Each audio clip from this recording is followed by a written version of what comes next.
This video will be on epigenetic inheritance. So previously we talked about two main types of epigenetic marks that are put on DNA and help that DNA regulate whether it is transcribed or not. And specifically, those epigenetic marks help to regulate how tightly that chromatin is packaged. The two types of epigenetic marks we talked about are methylation of CpGs and also the histone code, which includes things like acetylation and methylation of the histone tails. Now, epigenetics is also frequently called cellular memory or the inheritance of a chromatin state. And the idea of this is that those marks that are put on the DNA, those epigenetic marks shown here on the right, are heritable. So first I'd like to talk about the mechanisms whereby epigenetic marks can be inherited when a cell divides by mitosis. So the first one I'd like to talk about is the histone code. So if you think about histones, every region of the genome has a particular histone code associated with it to designate whether that region is active or silenced. And so what happens during DNA replication in S phase is that nucleosomes are removed from the DNA as a replication fork goes through a particular region, and those histones are immediately reused. So they get put right back on the DNA. Now, of course, you need twice as many nucleosomes when you have two DNA molecules compared to when you just had one. And so those nucleosomes with a code are combined with brand new nucleosomes to create this mixed nucleosome. Some of them have a code, some of them don't. There are then enzymes that will come in and add a code to any nucleosome protein that does not have a code already and make it match the code of the nucleosomes surrounding it. For DNA methylation, remember that it is only C's that are followed by G's that could possibly be methylated. And so what I want you to notice is that if you have a C followed by a G, the opposite strand will also have a C followed by a G, starting from the 5' end going toward 3'. And so both strands will have these Cs that are potentially able to be methylated. If you have a particular region of the genome that is methylated and it undergoes DNA replication, what will happen is the old strand will have the methylation on that C and the new strand will not. DNA methyltransferase is the enzyme that adds methyl groups to cytosine bases. And this is also the enzyme that will fix that C in that newly synthesized strand to match what is found in the old strand of the DNA during S phase. So I'd like to talk about 5 different examples of how epigenetic marks are inherited over a period of time in individuals. And I'd like to make a couple of different points with these things. So first, that epigenetic marks can affect the phenotype, that epigenetic marks are heritable for quite a long period of time over many mitoses, that epigenetic marks are changed by environmental stimuli, and finally, that epigenetic changes that are considered defects can actually cause human diseases. So my first example is an example with bees. And so bees have queen bees occasionally, and then they also have these worker bees, which are sterile females. The queen bee is much bigger because it's making eggs. So when a queen is desired, the hive will actually feed a larva a high amount of a secretion called royal jelly. And so royal jelly contains a particular protein that's called royal lactin, and this protein is actually an inhibitor of DNA methyltransferase 3. So DNA methyltransferase 3, the normal function of that enzyme would be to methylate the CpGs, to methylate the DNA, and thereby turn off or inhibit gene expression. And so if you inhibit this particular DNA methyltransferase 3 gene, the queen bee who receives that will actually have less DNA methylation than the analogous worker bees, and therefore she will turn on additional genes compared to worker bees, and probably most of those genes that are regulated by DNA methyltransferase 3 are the genes that are important for making eggs, for oogenesis. Second example involves an example that shows how epigenetic marks can be heritable over many cell divisions. So we've talked previously about X inactivation in this course, and we've talked about the fact that female mammals have two X chromosomes, but very early in development, each individual cell makes a decision to inactivate one of those X chromosomes, and that decision is made randomly. If this happens in a certain type of cat, this female cat can have a X chromosome that makes the fur orange, or it can have an X chromosome that makes the fur black. And so therefore, the fur color can actually kind of report on which X chromosome was inactivated.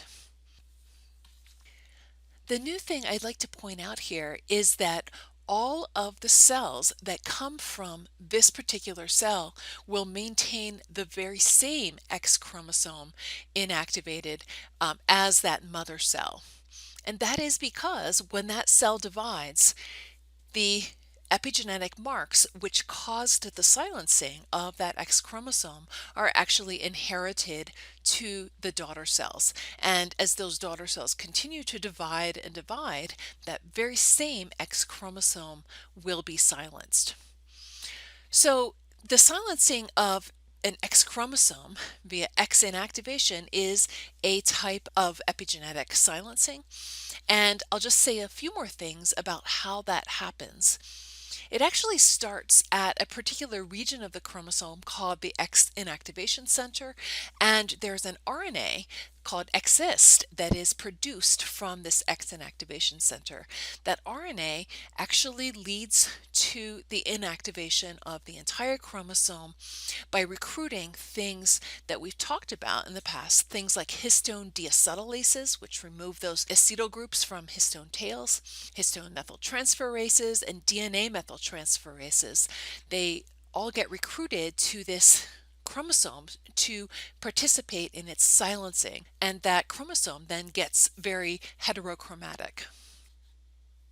The next example I'd like to talk about is an example of an epigenetic mark being changeable by the environment.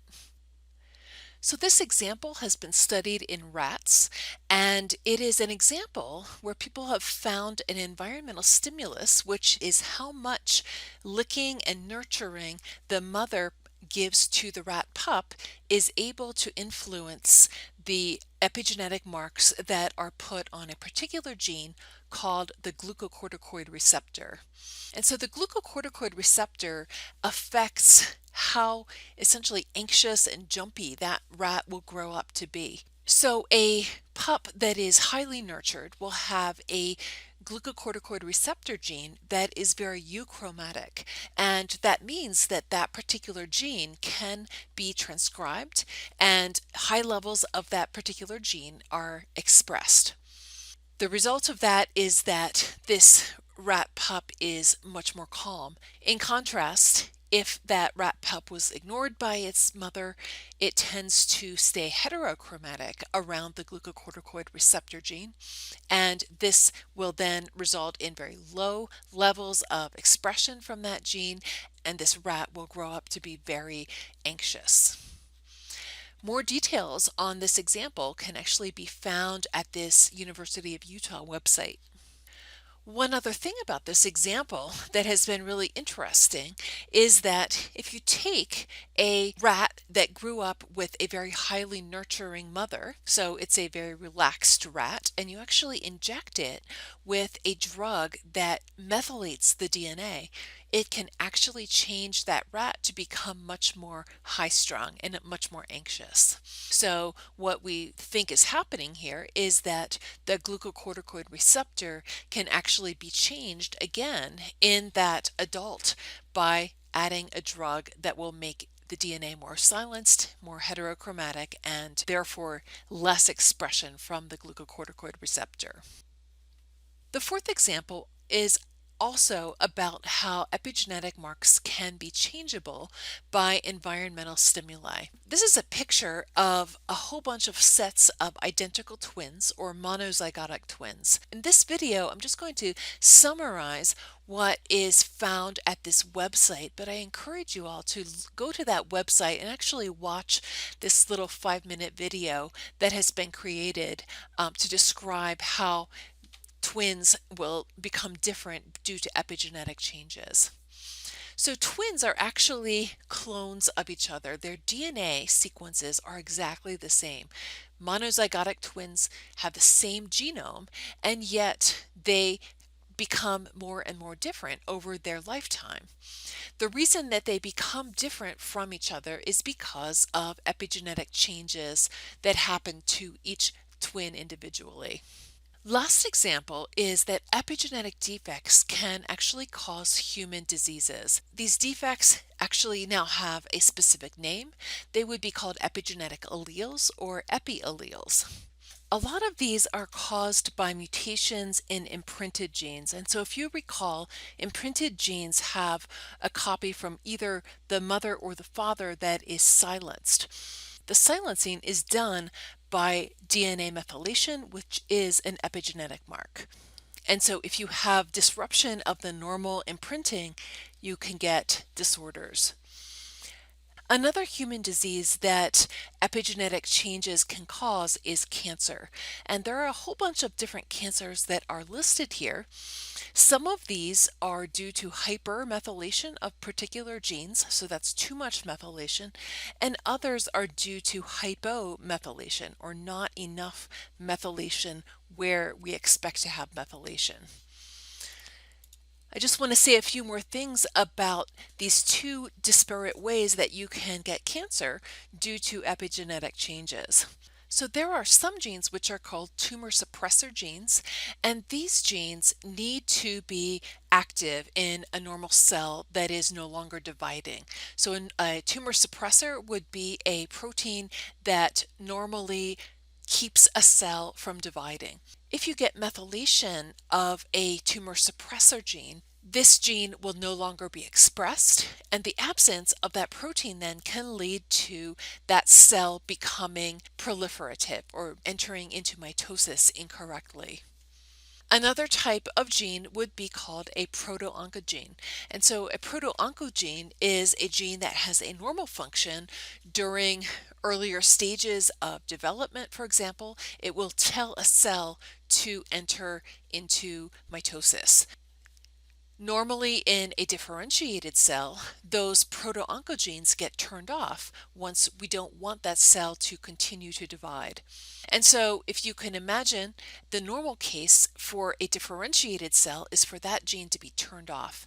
If you now lose those methylations which turn off that particular proto-oncogene, that gene can now become expressed, and at that point it would be called an oncogene. So it is incorrectly expressed, and therefore it's going to force that cell into uncontrolled growth or continual mitosis that would lead to cancer. While we're talking about medical issues, I just want to highlight that there are a number of epigenetic drugs that are now approved for human use. This is a bit of an old figure, but I believe there are a number of different drugs, so DNA methyltransferase inhibitors, HDAC inhibitors, histone methyltransferase and histone demethylase inhibitors, and HAT inhibitors. In this second part, I'd like to address the question of whether epigenetic marks can be inherited via the gametes to the next generation. So if you notice, All of the examples we talked about until now are really looking at one individual. It's not looking at examples of inheritance of epigenetic marks from generation to the next generation. Transgenerational epigenetic inheritance is much more controversial and also more difficult to prove than changes just within an individual. There are some clear examples now that we can point to and say that yes, this occasionally happens. But what I'd like to tell you about is that transgenerational epigenetic inheritance is really not the rule of inheritance, it's somewhat the exception.